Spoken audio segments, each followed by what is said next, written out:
Hello everybody! Sejam todos muito bem-vindos ao nosso evento de inglês. Eu estou muito confiante de que esse evento aqui mudará de uma vez por todas a sua perspectiva em relação ao aprendizado de idiomas. Mas antes de mais nada, deixa eu me apresentar para vocês. Para aqueles que não me conhecem, eu gostaria de agradecer pela presença. Muito prazer em conhecê-lo. Eu me chamo João Vitor, eu tenho 26 anos e desde o final de 2019 que eu venho estudando inglês sozinho. Durante esse tempo, estudando por conta própria, eu acabei desenvolvendo os meus próprios métodos de estudo. Mas é claro, eu não desenvolvi esses métodos do nada. Eu me baseei principalmente na forma natural como o ser humano aprende idiomas, assim como também em estratégias utilizadas por poliglotas, renomados poliglotas ao redor do mundo. O que eu pude constatar durante essa trajetória foi o seguinte: aprender inglês é uma tarefa muito simples. Isso mesmo, você só tem que atender a 3 requisitos que eu irei compartilhar com você já já.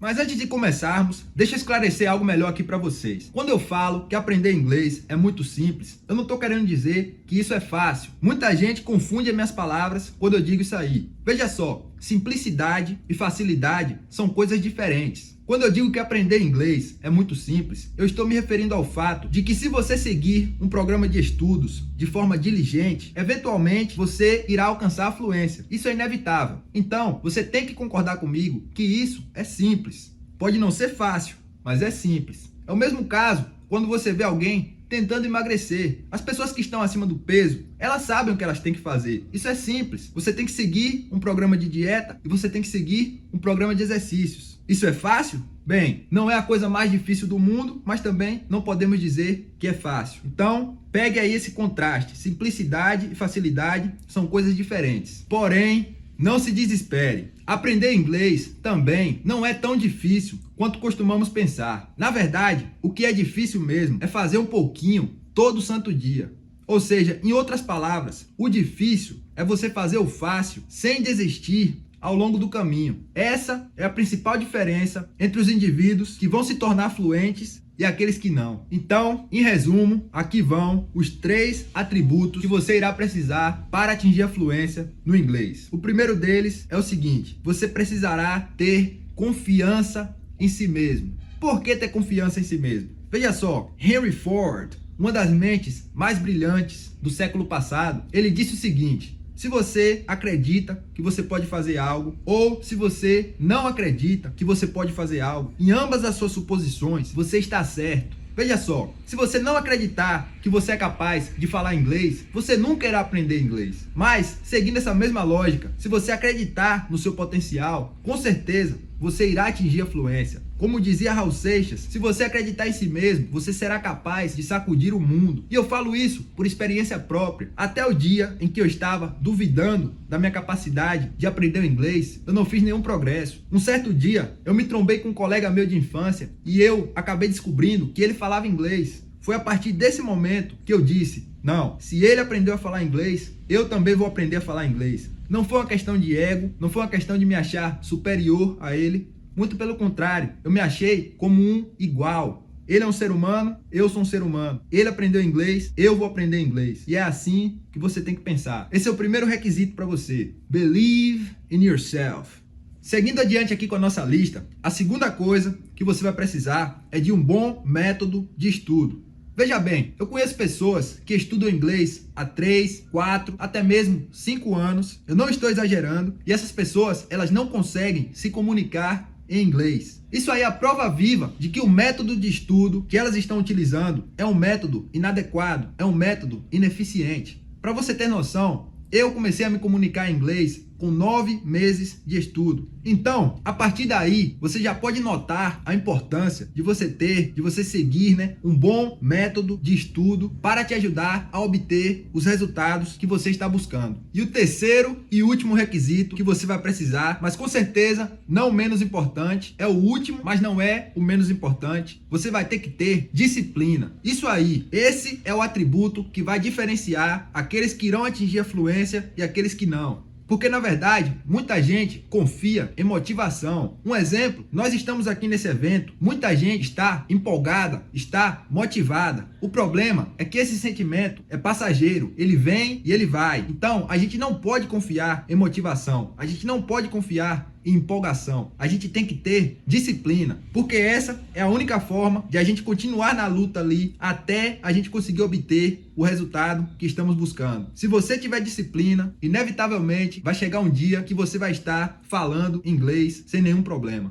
Então é o seguinte, em relação a ter disciplina, em relação a confiar em si mesmo, essas são coisas que somente você vai poder fazer por você mesmo. Não há ninguém na face da terra que vai poder fazer isso por você. Mas no que diz respeito aos métodos de estudos, isso aí você pode deixar comigo. Eu posso te ajudar a encurtar a sua trajetória em questão de anos, quando comparado aos métodos de ensino das escolas tradicionais de idiomas. Eu acredito piamente que todo mundo tem a capacidade de aprender um idioma estrangeiro. O problema é que as pessoas não sabem nem mesmo por onde começar. Essa é, na verdade, uma das perguntas mais frequentes que eu recebo nas redes sociais. Tanto em comentários quanto no direct, as pessoas me perguntam por onde eu começo a estudar inglês? Quais são os melhores materiais didáticos para iniciantes? Quais são os primeiros passos na jornada rumo à fluência? Bem, para você que está fazendo parte aqui desse evento, você nunca mais terá esse tipo de problema, porque eu vou compartilhar aqui com você hoje o método que me ajudou a me tornar fluente em 3 idiomas estrangeiros. Eu já ajudei também diversas pessoas a melhorarem o seu inglês através desse método, e eu não tenho a menor dúvida de que esse método também te ajudará a começar a estudar inglês com o pé direito, de uma forma muito simples e bastante descontraída. Então vamos lá para a tela do meu computador, que eu vou te mostrar aqui agora o passo a passo para você aplicar essa técnica.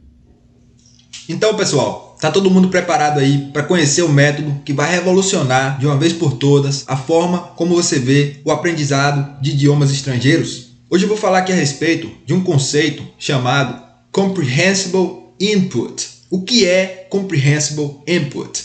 Vamos primeiro desvendar aqui essa palavra, né? Já é uma aula de inglês aqui, uma palavra do inglês, ó. Comprehensible Input. Veja só, comprehensible vem da palavra compreensível. Até parece com a palavra em português, né? Input. Aqui é como se fosse uma palavra composta, né? In é uma palavra que remete a algo que está dentro de alguma coisa, né? Ou então que está indo em direção ao centro de algo, né? E aqui a gente tem put. Put, que é como se fosse colocar, né? Mas quando a gente vê a palavra input, é basicamente isso. Você está colocando algo dentro de alguma coisa, né? Nesse caso aqui, comprehensible quer passar justamente essa impressão. O que você está colocando dentro da sua cabeça, esse input, tem que ser compreensível. A única forma de você se tornar fluente, de você melhorar as suas habilidades em um idioma, é se você estiver em contato com aquele idioma. Mas se você estiver em contato com informações que você não consegue entender, você nunca irá evoluir, você nunca irá fazer progresso. Então, um linguista, um famoso linguista chamado Stephen Krashen, ele inventou essa teoria, né? Ele inventou não, ele descobriu. Ele deu nome a essa teoria, que é Comprehensible Input, entrada de informação compreensível. Então, Stephen Krashen, esse camarada aqui, um linguista, ele já lecionou na Universidade da Califórnia. Eu acredito que ele está aposentado hoje em dia, né? Ele é um cara de mais de 80 anos. Mas ele desvendou esse mistério, que para você se tornar fluente em um idioma, você tem que estar em contato com informações que você é capaz de entender, né? Então, daí é que vem essa teoria do Comprehensible Input. Aqui é como se fosse, né, o seu nível atual naquela linguagem. Então, tudo que está aqui é fácil para você. Já não é mais algo que você tem que se preocupar. Aqui na área do Comprehensible Input é o que vai lhe levar a evoluir. É o que vai lhe levar a crescer. Mas se você tentar pular dessa etapa aqui para essa aqui de cima, que está falando aqui, né, muito desafiadora, você não vai conseguir aprender o que você está tentando aprender. Porque aquela informação ali é demais para você. Então, como é que a gente vai conseguir estudar algo em inglês, né, compreensível para a gente? Por exemplo, eu não sei nada de inglês, absolutamente nada. Como é que eu vou fazer para aplicar esse método? O que é que eu vou ouvir ou ler que eu vou poder entender, sendo que eu não sei nada em inglês? Bom, aí é que entra o método que eu vou ensinar para vocês aqui hoje, que eu chamo de estudo de texto com áudio. Então, basicamente, pelo nome do método, você já sabe do que é que ele se trata. A gente vai estudar um texto e em seguida começaremos a ouvir o áudio desse texto. Consequentemente, se a gente estudar um texto, a gente vai começar a entender. Então vai ser uma informação compreensível. E também, consequentemente, nesse estudo e nessas sessões de ouvir aquele áudio ali, a gente vai estar colocando essa informação dentro da nossa cabeça. Então, no final das contas, comprehensible input. Vamos lá, né? Deixa eu falar um pouco a respeito desse método. Eu vou explicar para vocês o passo a passo e depois a gente vai aplicar esse método aqui e agora, nessa lição. Então vamos lá, né? O primeiro passo é desvendar o texto. Lembre-se, se você ouvir algo em inglês, eu sentei aqui e não sei nada de inglês. Vou estar aqui ouvindo rádio, assistindo TV, lendo inglês. Quer dizer, eu não entendo nada, mas eu estou ali tentando, né? Eu posso fazer isso aí por 1, 2, 3 anos. Eu não vou evoluir muito. Mas, se tudo isso que eu estivesse fazendo, se eu estivesse entendendo o que as pessoas estão falando no rádio, se eu estivesse entendendo o que eu estou lendo nas páginas dos livros, se eu estivesse entendendo o que eu estivesse ouvindo e vendo na televisão, consequentemente, eu iria me tornar fera no inglês ou em qualquer outro idioma que eu estivesse lidando. Mas, como eu não consigo entender muita coisa ainda, o que é que eu vou fazer? Eu vou escolher pedacinhos de informações bem pequenas. E aí eu vou desvendar aquelas informações ali, que basicamente o que eu quero dizer com isso é traduzir aquele texto, entender o que é que ele está dizendo e então seguir para a próxima etapa. Bom, então sem segredo aqui, a primeira etapa é desvendar o texto. Basicamente a gente vai usar a tradução para fazer isso, né? E aí depois a gente vai comparar o texto original com a tradução para que a gente consiga, né, entender aquele conteúdo em inglês. Uma coisa que você vai notar aqui é que às vezes algumas frases em inglês elas vão estar escritas de formas diferentes do que o que a gente iria dizer aqui no Brasil. Bom, eu sei que ficou muito complicado aí para você entender, mas é o seguinte, pessoal. O inglês e o português, obviamente, né, são línguas diferentes. Então, a gente tem formas diferentes para falar as mesmas coisas. Quando isso aqui acontecer, você vai contar com a minha ajuda. Ou seja, para desvendar o texto aqui, nessa primeira etapa, eu já fiz isso aqui para você. Você vai ver, eu tô com o texto aqui, a Branca de Neve. Eu vou explicar para vocês, né? Eu sei que tem pessoas adultas aí se perguntando, poxa, eu vou estudar a Branca de Neve. Eu vou explicar para vocês o porquê eu selecionei esse texto aqui. Nada que eu faço aqui é por acaso. Tudo tem um intuito para a gente atingir o nosso objetivo, né? Alcançar a fluência. Então, a escolha desse título aqui, dessa história, não foi por acaso. Não se desespere, eu vou lhe explicar por quê. Mas enfim, o que eu estava falando em desvendar o texto, eu já desvendei o texto aqui para vocês. E ainda por cima, eu vou te dar uma explicação mais aprofundada em relação a cada parte aqui desse texto. Mas, basicamente, para desvendar o texto, a gente vai fazer isso aqui, ó. A gente tem a parte do texto em inglês aqui em cima e a gente tem a tradução em português aqui embaixo. Então, a gente vai comparando. Eu vou explicar para vocês o porquê que eu destaquei aqui essas palavras e tudo mais. Mas vamos com calma. Deixa eu explicar aqui agora. Você já viu, né? A primeira etapa, a gente vai desvendar o texto, basicamente, tradução. Já está desvendado aqui, você não vai ter muito trabalho com isso. Eu tive que fazer isso aqui por conta própria. Tive que buscar essas informações na internet. Eu tive muito mais trabalho do que você. Aqui eu estou facilitando a sua vida 10 vezes mais do que o trabalho que você iria ter se você estivesse fazendo isso aqui sozinho. Mas enfim, o segundo passo desse método, estudo de texto com áudio, o segundo passo é dominar o texto. Então, aqui você desvendou o texto na primeira etapa. Ou seja, você estava usando a tradução. Aqui, nessa segunda etapa, você ainda pode usar a tradução. Mas o foco aqui é que você domine o texto. Mas é para dominar o texto em inglês. Então, o que é que você vai fazer? Nessa etapa aqui, os textos vão estar em formas individuais. Deixa eu te mostrar aqui, ó. Aqui a gente tem o texto em inglês e aqui a gente tem o texto em português. Então, o seu objetivo é dominar esse texto aqui. O que é que você vai fazer? Você vai usar os textos individuais, mas você vai focar em ler o texto em inglês, sem a necessidade de revisar o material em português. Veja só, não é que você é proibido de consultar o texto em português, mas o seu foco é entender esse texto aqui em inglês. Então, se você puder, como você já viu a tradução aqui, você já comparou, provavelmente você está aí com a mente fresca ainda. Nessa etapa aqui, você vai tentar ler sem olhar para a tradução. Cubra a tradução aí, arrume um jeito de não ver a tradução e aí você tenta ler. Certamente você vai se bater com algum trecho ali do texto que você não vai conseguir entender ou que você vai ter alguma dificuldade. Você volta lá na tradução e dá uma olhada. Você vai fazendo isso aí até você conseguir ler esse texto todo aqui em inglês sem nenhum problema. Veja só, pessoal. Eu sei que falando aqui, né, parece que essas duas etapas aqui vão te tomar uma semana, um mês, não sei. Mas na verdade, esse não é o caso. Essas duas etapas aqui, ó, dá para você fazer em questão de 20 minutos. Sério mesmo. Você pode pegar, desvendar o texto em 10 minutos. Você vai ver, a gente vai estudar aqui. No final da lição você já vai estar fera nesse texto aqui. Depois você vai dominar o texto, que é basicamente você reforçar o que você acabou de aprender. Você pode levar aqui mais uns 10 minutos, ou seja, nessas duas etapas você gastou 20 minutos. Acredite no que eu estou falando. Agora a gente vem aqui para o terceiro e último passo, talvez o mais importante, né? Dominar o áudio. Eu ainda não falei isso, né? Mas permaneça até o final da aula aí, que eu vou fornecer para vocês tanto os PDFs que estamos usando aqui, tanto o áudio. Tudo de graça, não vou te cobrar nada. Fica aí até o final, eu vou te fornecer o link. Então, dominar o áudio. Como é que eu vou dominar o áudio? Eu já consegui dominar o texto em inglês. Agora eu vou pegar o texto em inglês. Só essa parte aqui, pessoal. Só a parte em inglês.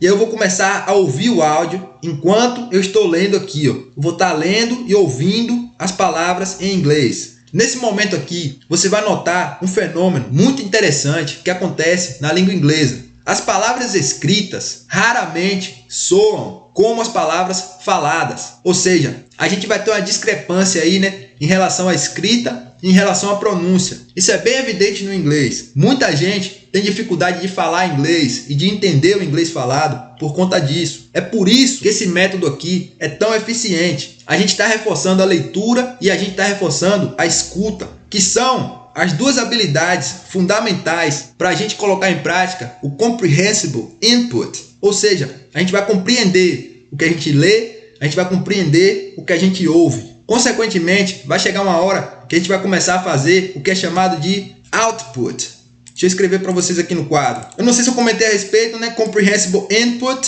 significa entrada de informação compreensível, né? Palavra compreensível, a gente tem aqui input, put, colocar, in é dentro, é como se fosse colocar para dentro. Nesse caso aqui, né? Colocar informações compreensíveis dentro das nossas cabeças. Com o tempo, você vai começar a ser capaz de fazer algo que a gente chama de output. Se input é colocar para dentro, output, aqui vem da palavra out, que é fora, né? A gente vai colocar informações para fora, ou seja, de tanto você escutar as coisas aqui, de tanto você ouvir essas palavras, ler essas palavras, vai chegar um momento que você vai ser capaz de utilizar essas palavras, tanto escrevendo quanto falando. Eu sei que parece surreal, parece mágica, mas isso é verdade. Acredite, esse método aqui funciona. Então, só para finalizarmos aqui a explicação do passo a passo desse método, como eu disse para vocês, né? Você vai começar a ouvir e ler simultaneamente.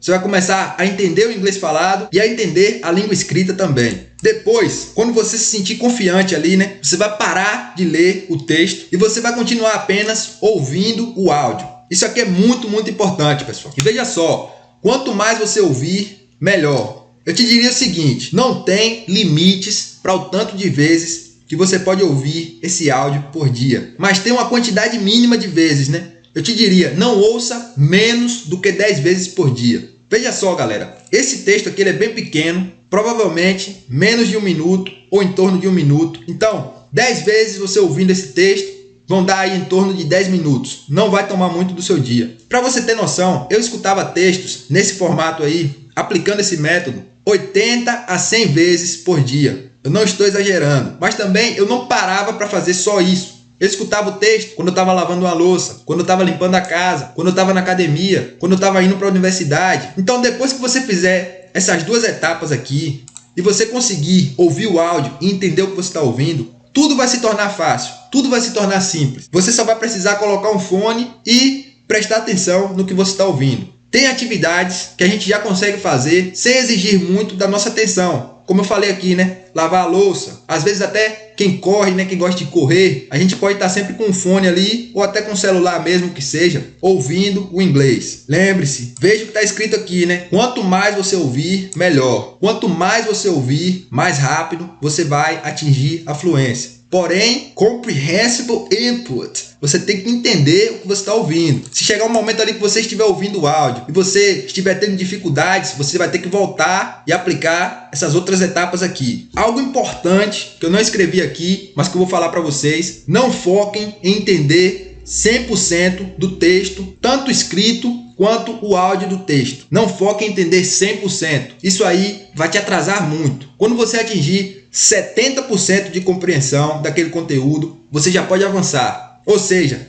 você pode negligenciar 30% do que você está estudando, mas não intencionalmente, né? Vamos supor que você está com muita dificuldade de entender um certo trecho ali. Talvez seja porque aquilo ali é muito avançado para o seu nível de inglês. Então, fique calmo, continue estudando. Uma hora você vai voltar naquele material, vai escutar de novo e você vai ver que não vai ser mais um problema para você. Mas se você ficar empacado ali, tentando entender aquilo ali agora, sendo que não é a hora certa ainda para você aprender, você vai acabar ficando empacado nesse conteúdo aí, né? Você vai travar e não vai fazer mais nenhum progresso. Esse não é o seu intuito. O seu intuito é continuar sempre avançando ali, sempre se movendo adiante, com disciplina, garra, determinação e foco. Às vezes a gente não vai se sentir tão confiante, mas a gente tem que seguir adiante de qualquer forma. E só a última coisa aqui que eu queria falar a respeito para vocês, né? Revisem o material escrito e ou a tradução. Por que o material escrito e ou a tradução, né? Se você lembrar, tem um texto somente em inglês, então seria o material escrito. E se você precisar voltar para olhar a tradução, você também vai lá e olha. Sempre que necessário. Por que eu coloquei essa dica aqui, né? Quando eu comecei a aplicar essa técnica, às vezes eu me proibia de olhar a tradução. Eu falava, não, eu tenho que lembrar o que está escrito aqui em inglês. Isso é bom, pessoal. Antes de olhar a tradução, sempre tente se lembrar por conta própria. Tente puxar essa informação ali da sua cabeça. Isso vai te ajudar muito em relação à fixação de conhecimento. Mas caso você lute ali para lembrar e não consiga, sinta-se à vontade para revisar tanto a tradução quanto o material escrito ali em inglês. Então, com tudo isso dito, eu vou segurar na sua mão aqui agora e eu vou começar a trilhar com você essa jornada rumo à fluência. A gente vai estudar aqui o nosso primeiro texto com áudio em inglês. Are you ready?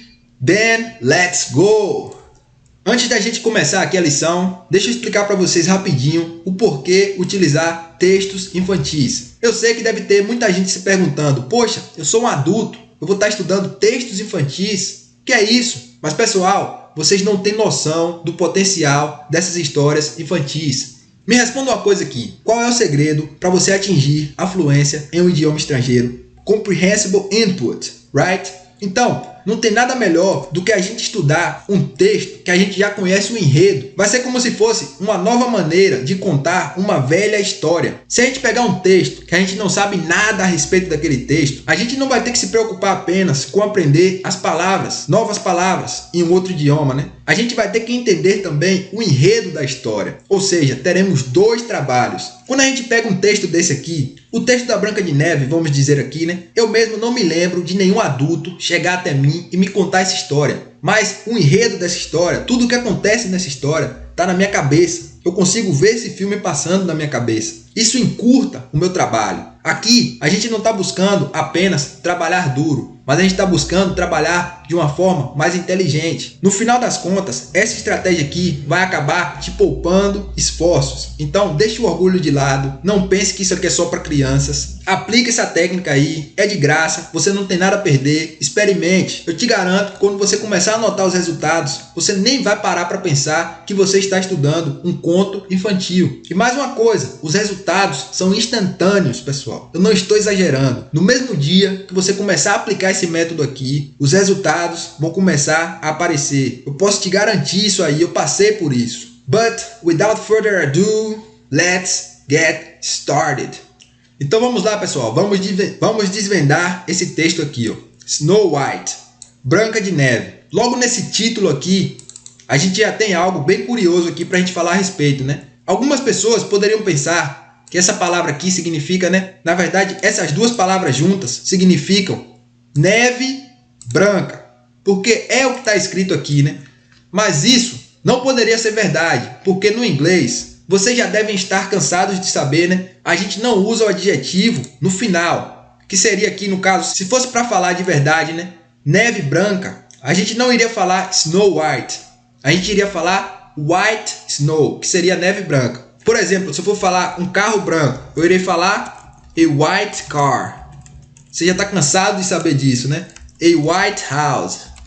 Tem até a famosa Casa Branca, né? Só que a Casa Branca eles não iriam falar uma Casa Branca. Eles iriam falar The White House, que é a Casa Branca.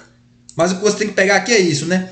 O adjetivo, o que é um adjetivo? É o que dá qualidade às coisas. Normalmente, essas coisas, que seria aqui um carro, uma casa, o que seja, a gente chama isso aqui de substantivo, né? Então, um adjetivo ele dá qualidade aos substantivos. Vamos seguir adiante aqui, né? Primeira frase do texto que a gente tem, a frase diz: Snow White, Branca de Neve, was, era, uma beautiful princess.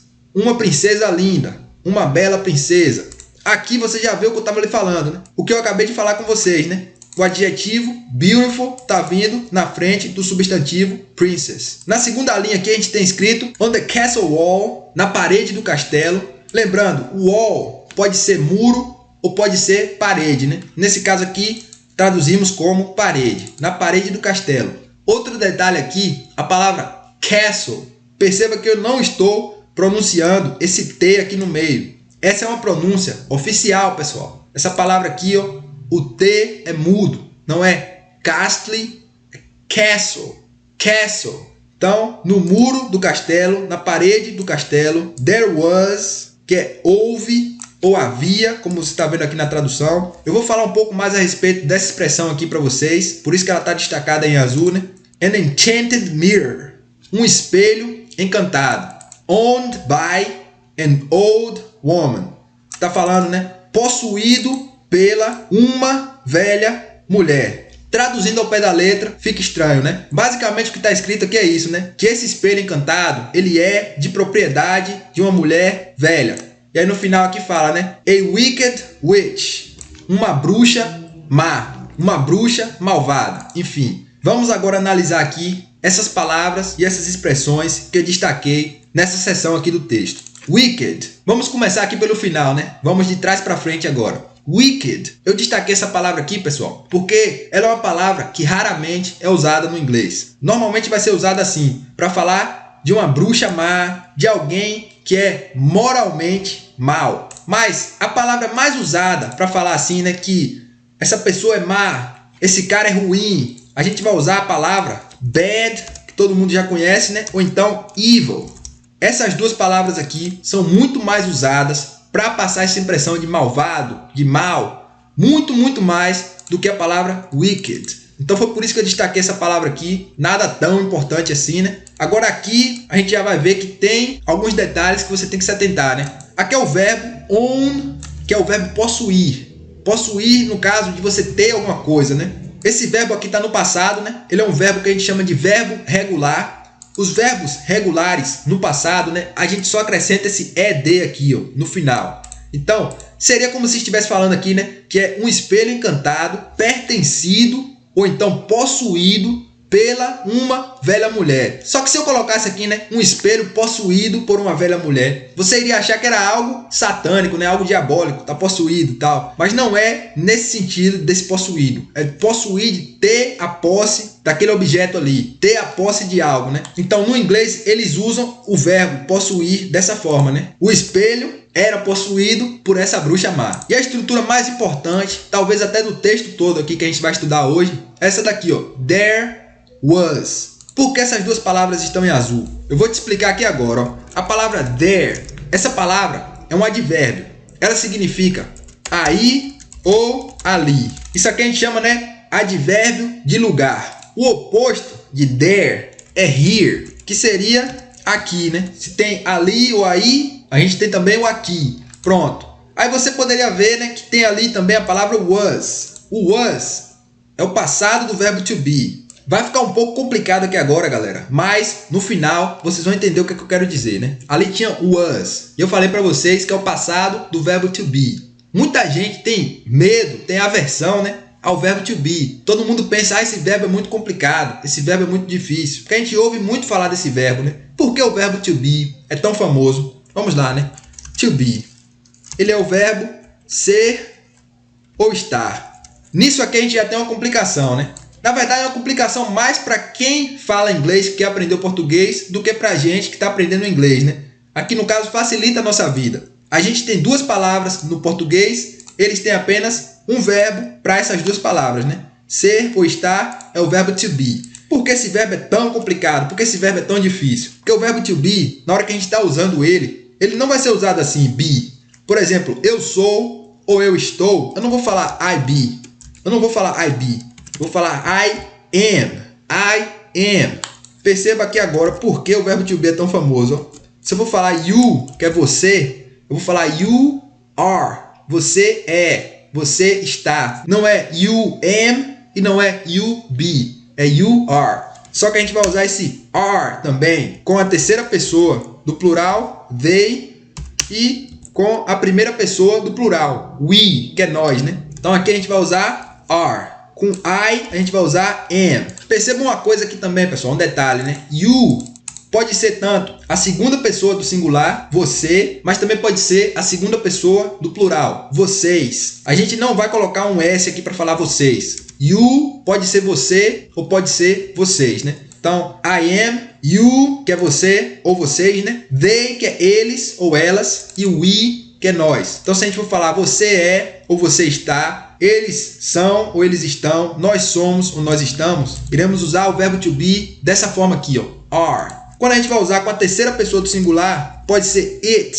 It a gente usa para falar de objetos inanimados ou de animais. Quando a gente vai se referir a animais e objetos, a gente não vai falar ele e ela, como a gente fala aqui no Brasil. Nós vamos falar it. A não ser que esse animal seja como se fosse um membro da família ali, né? Um animal de estimação que a gente tenha, que a gente gosta muito. A gente pode chamar assim de she ou he, que é ela ou ele no inglês. Então, quando a gente vai falar it, que é ele ou ela para objetos ou animais, she, que é ela, he, que é ele, a gente vai falar is, que no caso aqui é o é ou está, né? Então, ele é ou ele está, ela é ou ela está. A gente usa is. Tudo isso aqui, né? Am, are e is é o verbo to be. A única diferença aqui é que estamos usando esse verbo, né? Como se ele tivesse várias roupas. E a gente vai trocando a roupa dele ali para adaptar ele para aquela situação. Por isso que vai ser um pouco complicado de você pegar o verbo to be. Ele tem várias formas. E ainda muda aqui, né? O passado não vai ser I am'd. Como eu falei para vocês, verbos regulares, a gente acrescenta esse ed aqui no final, torna o verbo no passado, né? O verbo to be, ele não é um verbo regular. Já dá para notar isso porque ele está sempre mudando de forma aqui, né? Verbos regulares, eles não mudam de forma. Então, o passado do verbo to be com a primeira pessoa do singular vai ser was, que aqui seria, né, eu era ou eu estava. A gente também vai usar o was com a terceira pessoa do singular, né? Ele, objetos ou animais, ela ou ele para pessoas. A gente vai usar, né, está ou é, e aqui estava ou era. Nesse caso aqui, segunda pessoa do singular ou segunda pessoa do plural, né? Terceira pessoa do plural, primeira pessoa do plural, a gente vai usar were, que é o passado do verbo to be no plural. Então veja só, se você for traduzir isso aqui ao pé da letra, por essa lógica aí que eu acabei de explicar, você poderia acabar achando que essa expressão aqui significa ali era, ou ali estava, ou então aí era, ou aí estava. Mas na verdade, quando a gente usa essa estrutura aqui, né, o advérbio there, juntamente com o verbo to be, a gente está formando essa expressão aqui, ó, existe, há, tem, que na verdade aqui, ó, dependendo da forma que o verbo to be esteja sendo usado aqui nessa forma, por exemplo, aqui ele está no presente e está no singular. Então seria existe, há, tem. Aqui, como está no passado, né? There was, lembre-se, is é o presente do verbo to be, was é o passado do verbo to be. Aqui seria existiu, houve, teve. Então essa aqui é uma estrutura que você vai ter que pegar aí com o tempo. Você vai se acostumar com essa estrutura, né? E por que eu passei tanto tempo para explicar essa estrutura para vocês? Eu senti dificuldade no começo para internalizar essa ideia aqui, ó. Sempre que você vê, não vai estar destacado assim como eu destaquei para vocês. Isso aqui facilita muito, mas você vai se bater muito com essa estrutura em diferentes formas. E se você não estiver atento, você pode acabar se confundindo. Então foi por isso que eu passei aqui, né, todo esse tempo explicando para vocês essa estrutura no inglês. É uma estrutura muito útil e que todo falante de inglês vai precisar entender, né? Vai precisar internalizar essa estrutura aí na sua mente. Então, basicamente, o que essa frase está dizendo é que no muro do castelo havia um espelho encantado, que era posse, né? Pertencia a uma mulher velha, e essa mulher velha era a bruxa má. Então, ela aqui perguntou agora ao espelho, né? Mirror, mirror on the wall, who is the fairest of them all? Ela está perguntando, né? Espelho, espelho na parede ou no muro. Who is, aqui está contraído, né? Está escrito ali whose, que na verdade vem dessas duas palavras aqui. Who is, quem é, A gente pode contrair e falar whose. Então, who's the fairest of them all? Por que eu coloquei essa palavra aqui em azul, né? Basicamente, para quem não está muito familiarizado com o inglês, poderia pensar que aqui está falando quem é a mais justa de todas. Na verdade, ela está falando quem é a mais bela. Por que eu estou falando justa, né? A palavra fair é a palavra justo em inglês. Nós temos a palavra just, essa palavra aqui, né? Just. Mas normalmente quando a gente vai falar, por exemplo, a famosa frase, isso não é justo. No inglês eles falam, this is not fair. Isso não é justo. E ali você está vendo fairest. Isso aqui, pessoal, na verdade, é um sufixo. Isso aqui você só vai aprender nas minhas lições. Eu não ouço ninguém falando a respeito dos sufixos, né? Um sufixo nada mais é do que um conjunto de letras que vem aqui depois e que tem uma função específica ali naquela palavra, né?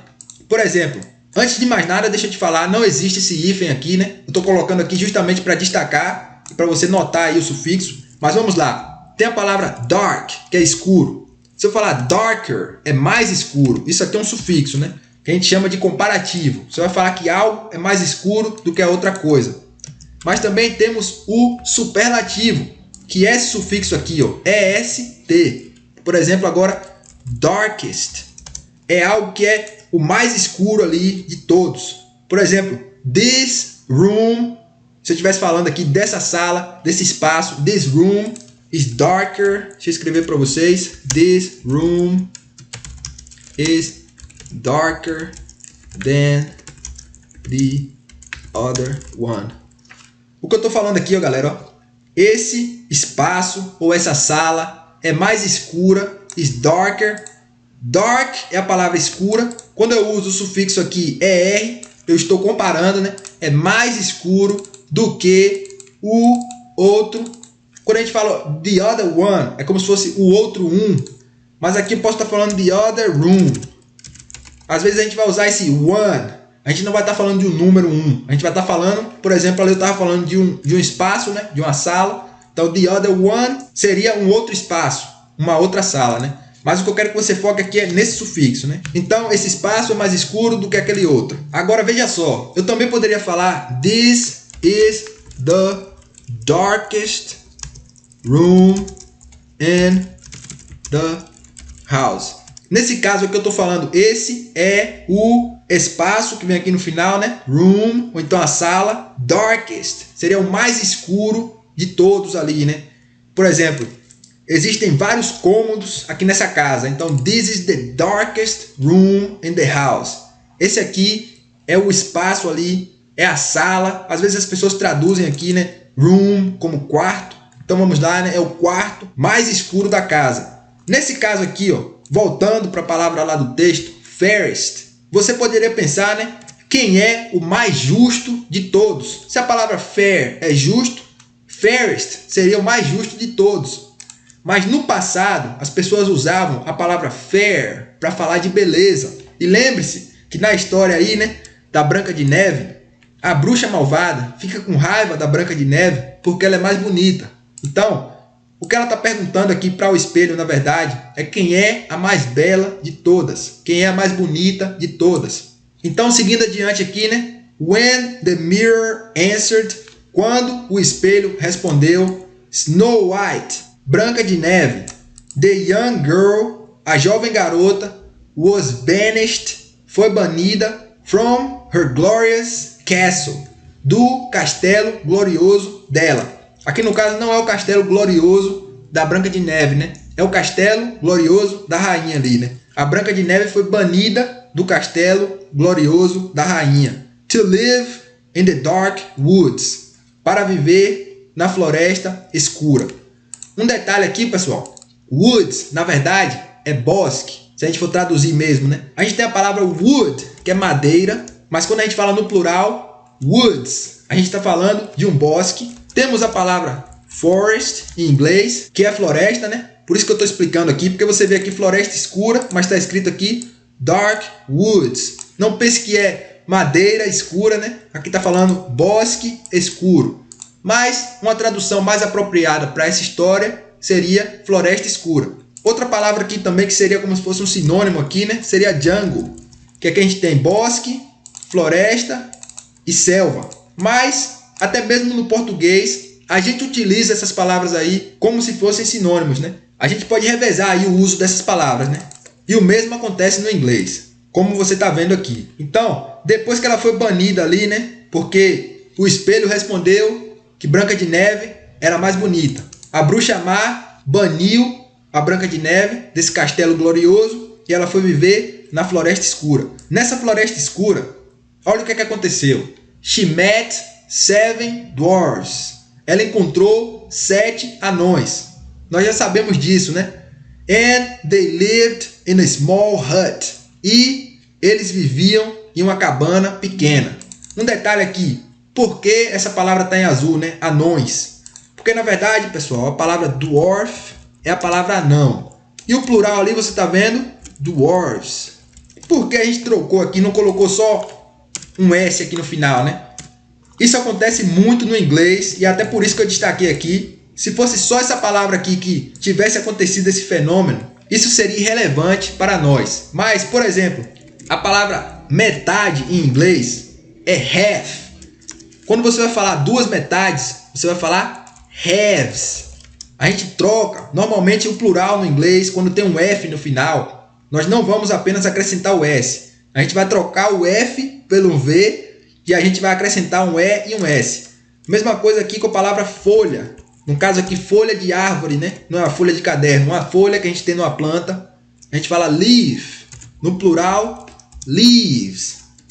O casco de alguns animais, né? Por exemplo, o cavalo, ele tem casco, né? O casco a gente chama em inglês de hoof.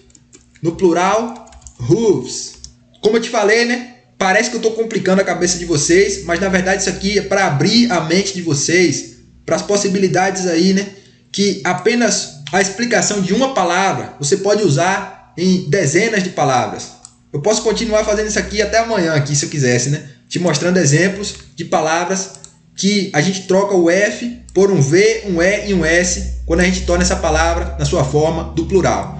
Mas enfim, vamos continuar aqui com a nossa história, né? Ela encontrou esses 7 anões, eles viviam em uma pequena cabana, e aí a bruxa má, the evil witch. Percebe que aqui agora eles estão falando evil e não mais wicked.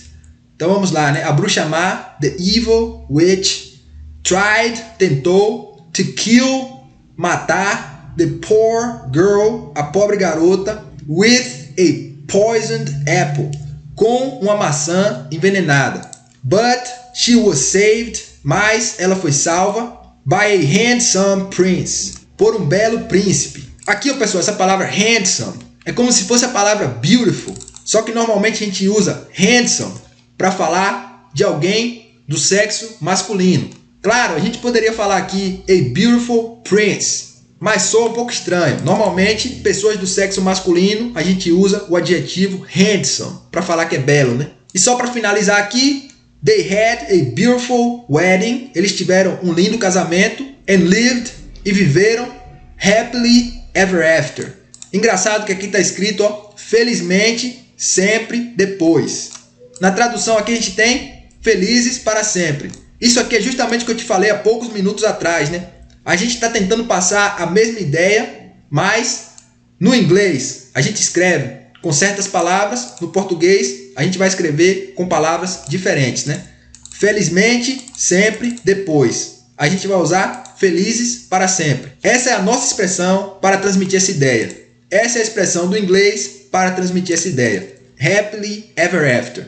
Por incrível que pareça, aqui a gente já terminou, né? A gente já desvendou o texto. Caso você não tenha conseguido acompanhar aí tudo direitinho, você pode rever essa lição, ou então você pode, você mesmo aí, sozinho, pegar esse documento aí, pegar esse PDF e dar uma estudada aí mais aprofundada, sozinho, e depois partir para a segunda etapa, né? Dominar o texto. Você vai pegar lá o texto, somente o texto em inglês, começar a ler. Caso você precise, retorne para a tradução, tire suas dúvidas e depois volte à etapa de dominar o texto em inglês. Terceiro passo também você já sabe, muito fácil. Você vai dominar o áudio, você vai começar a ouvir o áudio enquanto você lê o texto, somente o texto em inglês. Quando você menos esperar, você vai estar conseguindo entender 70% daquele áudio. Então quando você chegar nesse ponto, você vai parar de ler e você vai ficar só ouvindo, ouvindo, ouvindo. E é só isso. Pode acreditar que a partir dessa atividade aí, que a partir desse método, toda a mágica vai começar a acontecer. O problema é o seguinte, né? A gente vai estudar esse texto, a gente vai ficar ouvindo esse texto